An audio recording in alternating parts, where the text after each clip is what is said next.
text, audio, and video news of the globe from Scientific Television. Don't forget to like, comment, and subscribe with us. Thank you. Now, listen to the headline news. Rights groups condemn new record number of executions in Saudi Arabia. Israel approves 19 new settlements in occupied West Bank. Gunmen kill 9 in South Africa tavern attack. Liverpool fears significant lower leg injury for Isak. Minutes silence held to remember Bondi Beach attack victims. U.S. plan for $1.6 million hepatitis B vaccine study in Africa called highly unethical. Sweden and Germany slash aid budgets to focus on Ukraine and defense spending. U.S. seizes second oil tanker off Venezuela's coast. A good meal and a good poo. Kate Winslet describes how she dealt with media intrusion. More than 800 migrants cross-channel in December record. How a Reddit tipster cracked the Brown University shooting case. Australian PM announces intelligence review as country mourns Bondi attack. India Express train kills 7 elephants crossing tracks. Imran Khan and wife given further jail terms after state gift fraud case. Druids descend on Stonehenge to mark winter solstice. Now listen to the main detailed news. Saudi Arabia has recorded the highest number of executions for a second consecutive year, with at least 347 people put to death in 2025, surpassing 345 in 2024. Executions included foreign nationals, women, minors at the time of alleged crimes, journalists, and those convicted of drug-related offenses. Many were reportedly subjected to torture or forced confessions, while families often remain uninformed about the executions or burial locations.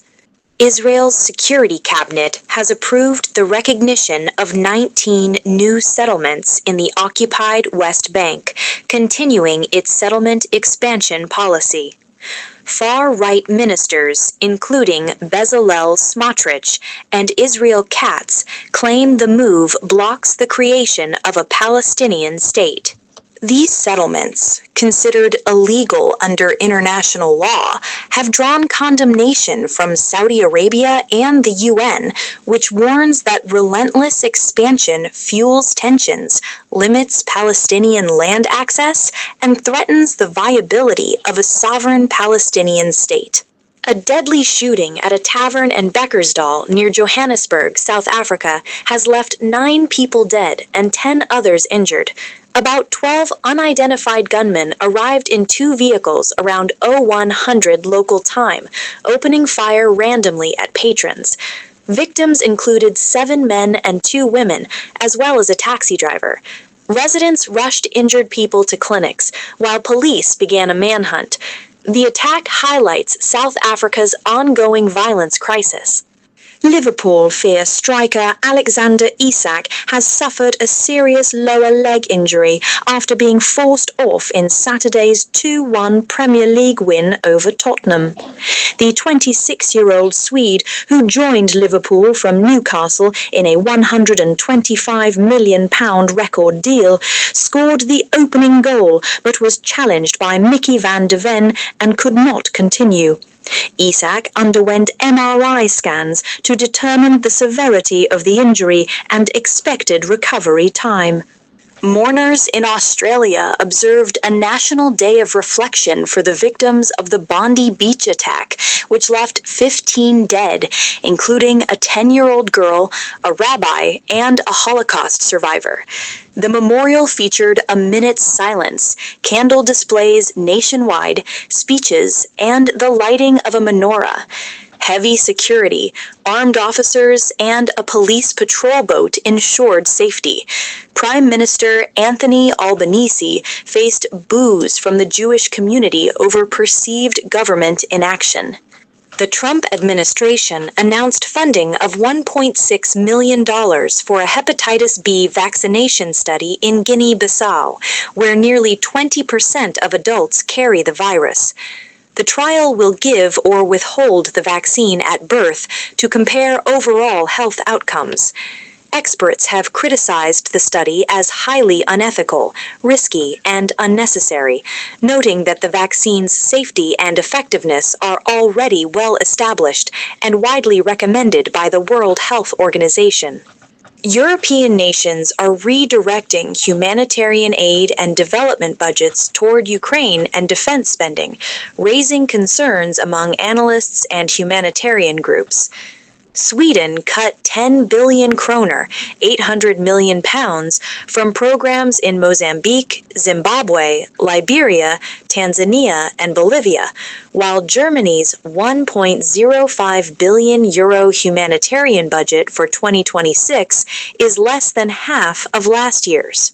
France and the UK have similarly reallocated aid funds to military priorities, threatening food, healthcare, and education programs in developing countries. The U.S. has seized an oil tanker, the Panamanian-flagged Centuries, in international waters after it departed from Venezuela, marking the second such seizure this month. The operation, led by the U.S. Coast Guard, involved a tactical boarding team and helicopters. The White House stated the tanker carried sanctioned PDVSA oil linked to Venezuela's state-run company.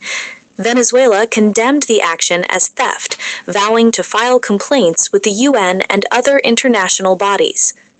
Kate Winslet has opened up about the intense media scrutiny she faced after rising to fame as Rose in Titanic, 1997. She described being followed by paparazzi, having her phone tapped, and enduring public commentary on her body and diet. The intrusion intensified during her marriage breakdown, forcing her to rely on small comforts and support from friends to cope with invasive reporting while balancing her career and family life. More than 800 migrants in 13 boats crossed the English Channel on Saturday, marking a record for a December day in recent years, according to Home Office data.